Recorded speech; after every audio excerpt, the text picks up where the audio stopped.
잠언 24장 7절 한 절 말씀입니다. 미련한 자에게 지혜는 왜 그리도 높은가? 그런 말씀입니다. 7절 말씀 우리 함께 읽어보실까요? 지혜는 너무 높아서 미련한 자가 미치지 못할 것이므로 그는 성문에서 입을 열지 못하느니라. 오늘 말씀은 참 절망적인 말씀입니다. 지혜, 지식, 명철이 얼마나 중요한지 우리 인생을 복되게 만들어가는 세 가지 재료를 이야기하라고 하면 지식, 그리고 명철, 그리고 지혜. 여기 지혜가 그렇게 소중한 것이잖아요. 다시 한번 좀 요약을 하면 지식이 과거로부터 여기까지 우리가 경험한 모든 경험의 총량이 잘 정리된 것, 이게 지식이라고 말씀드렸죠. 이 지식을 가지고 현재 내가 당면하고 있는 문제들을 잘 분별하고 또 풀어나가는 그런 힘을 명철이라고 말씀드렸습니다. 그런데 지혜는 그렇게 지식과 또 명철이 합해져서 미래의 일을, 앞으로 되어질 일들을 예측하면서 오늘 그것을 잘 사용하는 그런 능력, 이게 지혜입니다. 그러니까 이 지혜 안에 사실은 명철도 들어있고 지식도 들어있는 것이죠. 그런데 이 미련한 자는 이 지혜가 너무 멀고 또 너무 멀어서 높아서 거기에 도달할 수 없다고 말하는 거예요. 왜 그렇죠? 왜 미련한 사람은 그렇게 소중한 인생을 보석과 같이 이렇게 지어져 가는 재료로 지식과 또 명철과 지혜가 필요한데 여기에 도달할 수 없다 그러면 얼마나 불행한 인생이 되는 거예요. 근데 사실 지혜는 학력이 없어도 얻을 수 있습니다. 지혜는 배움이 특별히 높지 않아도 지혜로운 사람이 될 수 있는 것이거든요. 그런데 미련한 사람은 지혜에 도달하지 못하는 거예요. 지혜는 너무 높아서 미련한 자가 미치지 못한다. 이 참 절망적인 말씀이에요. 그래서 왜 그런지 그런 이유를 살펴보고 우리는 지혜자가 되기를 이 아침에 기도해야 할 것입니다. 세 번역으로 한번 함께 읽어보실까요? 지혜는 너무 높이 있어서 어리석은 사람이 거기에 미치지 못하니 어리석은 사람은 사람이 모인 데서 입을 열지 못한다.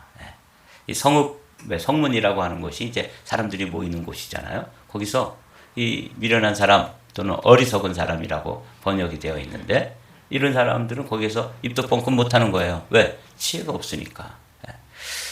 공동 번역으로 한번 보도록 제가 읽어보겠습니다. 어리석은 자는 입을 다무는 것이 지혜로운 일이니 사람 모인 데서 입을 열지 말아라. 아주 더 강력하게 번역이 되어 있습니다. 왜 지혜가 오히려 미련한 사람에게 지혜가 필요한데 미련한 사람에게는 왜 지혜가 가까이 하지 않는가? 또 도달할 수도 없을 만큼 아주 높이 이렇게 거리를 두는 거예요. 그래서 오늘 말씀 우리가 한번 새겨보면서 우리는 지혜로운 사람이 되어야지만 지식이 있고 그 안에 명철이 담겨 있고 그 문제를 가지고 인생을 승리할 수 있다. 어제 승리의 전략, 최상의 전략은 지혜로워지는 것입니다. 하나님의 지혜를 덧입어서 이 땅에서 인생을 경영해가면 승리의 삶을 살 수 있다. 어제 우리가 그 말씀을 좀 길게 나눴잖아요. 자, 그런데 이 미련한 사람은 여기에 도달할 수가 없다니까. 이게 웬일입니까? 꼭 오히려 더 필요한 사람인데. 그래서 그 이유를 한번 두서너 가지로 살펴보도록 하겠습니다. 먼저 잠언서에서 지혜자가 이 미련한 사람, 어리석은 사람에 대해서 자조가 섞인 질문을 하고 있어요. 미련한 사람의 손에 돈이 있은들 배울 마음이 없으니 어찌 지혜를 얻겠느냐? 이렇게 질문을 하고 있어요. 그러니까 뭐 시간도 있고 돈도 있고 그래도 이 미련한 사람은 지혜에 대한 관심이 없고 거기 배울 마음이 없기 때문에 지혜에 도달할 수 없는 거예요. 제일 중요한 것이 마음이 거기에 없는 거예요. 어느 정도로 마음이 없는지 참 오늘 이 말씀 보면서 우리 자녀들을 위한 아주 소중한 기도 제목이 아닐 수 없어요. 배울 마음이 없으니 어찌 지혜를 얻겠느냐 하는 이 반문 말씀. 그래서 미련한 상태에 계속 머물러 있을 수밖에 없는데 몇 가지로 한번 살펴보도록 하죠. 미련한 자는 배울 마음이 없고 애초에 지혜를 멸시한다. 이렇게 되어 있어요. 잠언 1장 7절은 이 잠언서의 핵심 성구라고 말씀드렸죠. 1장 7절을 한번 제가 읽어볼게요. 여호와를 경외하는 것이 지식의 근본이오늘. 다 같이 읽습니다. 미련한 자는 지혜와 훈계를 멸시하느니라. 그렇습니다. 일단은 이 미련한 사람은 이 지혜에 대해서 무시하고 멸시하고 아주 가볍게 여기고 업신 여기는 거예요. 언젠가 이 잠언서에 보니까 미련한 자는 죄를 심상히 여기느니라. 이 심상히 여긴다는 것은 업신 여긴다 그 말이죠. 가볍게 여기는 거야. 지혜? 그까짓 게 뭐 필요해? 돈만 있으면 되지. 이러면서 이 지혜를 일단 멸시하기 때문에 뭐에 도달할 수 없어요? 지혜는 이 미련한 사람과 거리를 두는 거예요. 어느 정도냐면 높은 하늘과 같아서 거기에 미치지 못하고 거기에 도달하지 못한다는 거예요. 정말 딱한 일이죠. 근데 그 이유를 먼저 살펴보는 거죠, 우리가. 왜 미련한 자에게 정말 절실하게 지혜가 필요한데 오히려 미련한 자가 지혜에 도달할 수 없고 미련한 자에게 지혜가 주어지지 않는 것일까? 첫 번째 이유는 뭐냐면 멸시하는 거예요. 무시하는 거죠. 그래서 이 지혜자는 그런 자녀들을 향해서 이렇게 권면하지요. 내 아들아, 내 아비의 훈계를 들으며 내 어미의 법을 떠나지 말라. 이는 내 머리에 아름다운 관이요 내 목에 금사슬이니라. 지혜가 이렇게 소중하고 마치 머리에 아름다운 관, 목에 아름다운 금사슬과 같이 금목걸이와 같이 이렇게 귀한 것인데 이건 무시하고 멸시하는 거예요. 그러니 도달할 수 없는 거죠.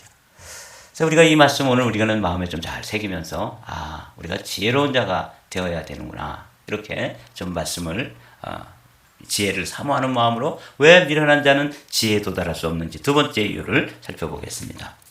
미련한 자는 행악으로 낙을 삼는 것 같이 명철한 자는 지혜로 낙을 삼느니라. 악인에게는 그의 두려워하는 것이 임하거니와 의인은 그 원하는 것이 이루어지느니라. 잠언 10장의 이 지혜자는 우리에게 미련한 사람들이 지혜에 이룰 수 없는 두 번째 이유를 낙이라고 하는 단어로 설명해 주고 있어요. 그러니까 즐거워하지 않는 거예요. 지혜에 대해서 기뻐하지 않는 거예요. 복 있는 사람은 여호와의 율법을 즐거워하여 주야로 묵상하는 자다. 이 지혜가 하나님의 말씀 가운데 가득 들어있는데 그걸 즐거워한다는 거예요. 그게 그렇게 행복해하고 그렇게 기쁠 수가 없는 거예요. 근데 이 미련한 사람은 행악으로 낙을 삼는데, 그러니까 지혜와 반대되는, 지혜의 삶과는 반대되는 미련한 삶은 악을 행하는 것을 행복으로 삼고 목표로 삼고 즐거움으로 삼고 낙으로 삼는다니까 지혜에 도달할 수가 없는 거죠. 제가 이 말씀을 이렇게 준비하면서 미련한 사람들이 지혜를 멸시할 뿐만 아니라 지혜와 반대되는 것을 즐거움으로 삼는구나. 이러니 지혜에 도달할 수 없고 결국은 계속 미련한 상태에 머무를 수밖에 없다. 행악으로 낙을 삼는다. 굉장히 제가 충격받았어요. 그렇구나.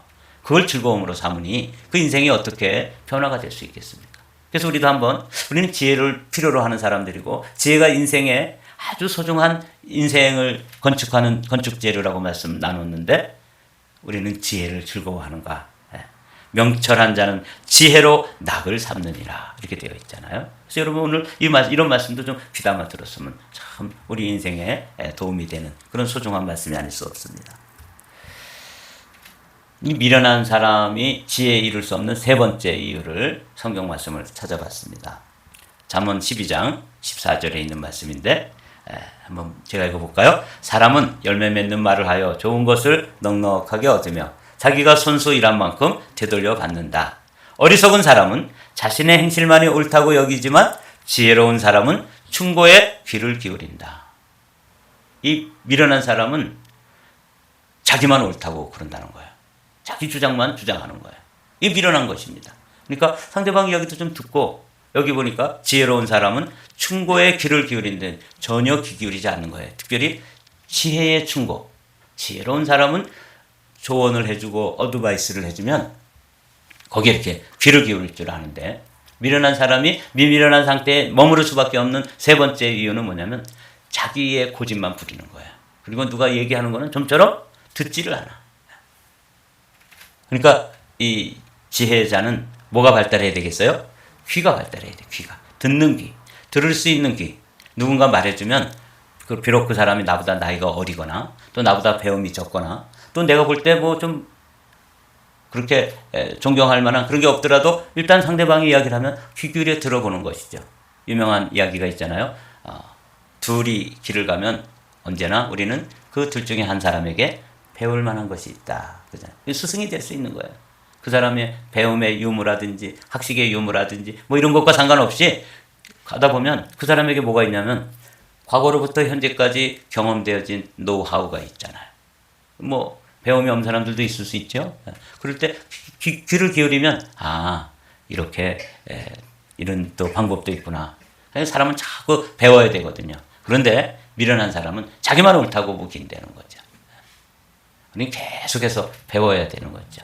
그래서 여러분, 미련한 사람은 귀를 막고 사는구나. 지혜로운 사람이, 우리가 지혜로운 사람이 되기 위해서 이렇게 기도하시면 됩니다. 주님, 학자의 귀를 주소서. 이렇게 기도합니다. 학자의 귀. 배우려는 자세가 되어 있고, 누가 말을 해도 거기서도 다 교훈이 들어있고, 또 심지어는 정말 미련하게 말하면 뭐까지 배울 수 있어요? 반면교사. 저렇게 하면 안 되는구나 하는 것까지 배울 수 있잖아요. 지혜로운 사람은 그렇게 배울 수 있거든요. 그런데 미련한 자는 자기만 옳다고 그런대요. 어리석은 사람은 자신의 행실만이 옳다고 우기지만, 여기지만 이렇게 돼 있지만 사실은 좀 번역을 저보고 하라 그러면 우기지만 이렇게 번역을 좀 하고 싶어요. 지혜로운 사람은 충고에 귀를 기울인다. 우리는 오늘 이런 말씀에 좀 귀를 기울여야 돼요. 왜냐하면 우리가 사실은 저도 이렇게 목사이고 말을 많이 하는 사람인데 가만히 생각해 보면 제가 뭐 그렇게 지혜롭지 못하잖아요. 내가 왜 지혜로움에 그렇게 도달하지 못하는가 생각해 봤더니 오늘 이 말씀 세 가지예요. 그걸 멸시하고 그걸 즐거워하지도 않고 그리고 내가 생각하고 내가 아는 것만 최고라고 우긴다. 이 우기니까 그 다음에 새로운 지혜로운 정보를 받아들일 문이 이미 닫혀 있고 귀가 닫혀 있는데 어떻게 들어옵니까 지혜가. 그러니까 지혜로운 자는 마치 하늘이 높은 같이 거기에 가까이 갈 수도 없고 거기에 미칠 수가 없다. 이렇게 이제 성경이 우리에게 가르쳐 주는 거예요. 잠언 23장에 보니까 이 미련한 자가 계속 미련한 상태로 남도록 아주 심각한 말씀을 하고 계세요. 함께 읽어보실까요? 미련한 자의 귀에 말하지 말지니 이는 그가 내 지혜로운 말을 업신여길 것임이라. 그렇겠죠? 자기만 옳다고 생각하고 자기만 최고라고 생각하는 사람이 무슨 조언을 들어주고 무슨 충고를 듣겠어요. 그러니까 이 마음도 딱딱해지고 귀도 닫혀있고 들을 수 있는 여유 공간이 없으니까 계속 미련한 상태에 남아있을 수밖에 없는 것이죠. 그래서 제가 아주 좌절을 느꼈어요. 미련한 사람들. 우리 한마음교회 성도들 가운데 만약에 미련한 상태에 있다면 이 사람에게 아무리 좋은 성경 말씀을 들려주고 또 이렇게 해도 일단 그걸 멸시하고 그 다음에 그걸 즐거워하지도 않고 낙으로 삼지 않고 행악하는 것만 낙으로 삼고 그 다음에 아예 자기만 옳다고 생각하고 또 왜 이렇게 길게 해 이러면서 앉아가지고 계속 귀를 막고 있으니까 마음이 닫혀 있으니까 어떻게 그 미련한 것을 벗어서 지혜로 나올 수 있냐 말이죠. 그래서 오늘 말씀은 참 한계가 느껴지는 그런 말씀이에요. 잠언 17장에 있는 말씀. 이 미련한 상태로 남아있으면 이게 사람들의 근심거리, 고통거리가 됩니다. 미련한 아들은 그 아비의 근심이 되고 그 어미의 고통이 되느니라. 그래서 또 한 가지 플러스 한다면 교우들에게도 악이 되는 것이죠. 해가 되는 것이죠. 이러니 이게 참 미련을 벗어나야 되는데 미련을 벗어난다는 게 좀처럼 어려운 일이라는 것을 제가 이 말씀 묵상하면서 깨달았어요. 사람들이 왜 다 이렇게 생명의 말씀, 지혜의 말씀을 듣고 있는데도 왜 우리의 삶이 그곳에서 벗어나가지고 변화의 삶을 살지 못할까? 그거 알았어요. 아주 멸시하고 그걸 즐거워하지도 않고 또 자기 것만 자기 거라고 빡빡 우기니까 그 사람에게 지혜가 들어올 통로가 다 막혀 있는 거예요. 귀도 막혀 있죠. 마음도 닫혀 있죠. 마음의 여유, 공간이 없는 거예요. 제가 이 컴퓨터를 지금 사용하고 있잖아요. 이 컴퓨터를 이제 사용하는데 계속해서 유튜브에서 찬송가 그 영상을 다운받아가지고 채우니까 이게 사실은 어마어마한 용량인데도 그것을 100곡, 200곡 이렇게 다운받으니까 그 용량이 너무 많아가지고 컴퓨터가 돌아가질 않아 잘. 여러분 그거 아세요? 사실은 이 워드 쳐가지고 이 공간을 다 채우는 거는 거의 불가능하거든요. 근데 하도 찬양을 다운받아가지고 새벽 기도 시간에 우리가 찬양하기 위해서 다운받아 놓으니까 이게 잘 돌아가지를 않는 거예요. 왜 그래요? 여유 공간이 부족하다는 거예요. 아주 얘가 나한테 컴플레인을 많이 해요. 뭘 그렇게 많이 집어넣어가지고 내가 공간이 없다. 근데 미련한 사람이 그런 거예요. 자기 주장만을 그냥 꽉 채워가지고 지혜가 들어올 스페이스가 없어요. 이렇게 열어보면은 이 컴퓨터에 공간이 조금 남아있다고 얘기하거든요. 그러니까 그 조금 남아있는 공간을 가지고 이 컴퓨터를 이제 돌리려니까 안 돌아가는 거죠. 그럼 우리 인생도 마찬가지예요. 자기께 꽉 들어차 있으니까 지혜가 들어와서 우리 인생을 승리의 삶으로, 보석과 같은 행복한 삶으로 인도해 주려고 해도 여유 공간이 없는 것이죠. 참 생각이 깊게 되어지는 말씀입니다. 자, 이제 우리 오늘 본문 말씀 읽고 마치도록 하죠. 함께 읽습니다. 지혜는 너무 높아서 미련한 자가 미치지 못할 것이므로 그는 성문에서 입을 열지 못하느니라. 이런 불행한 삶을 벗어나서 우리 모두 지혜의 사람들이 되시기를 주님의 이름으로 축복합니다.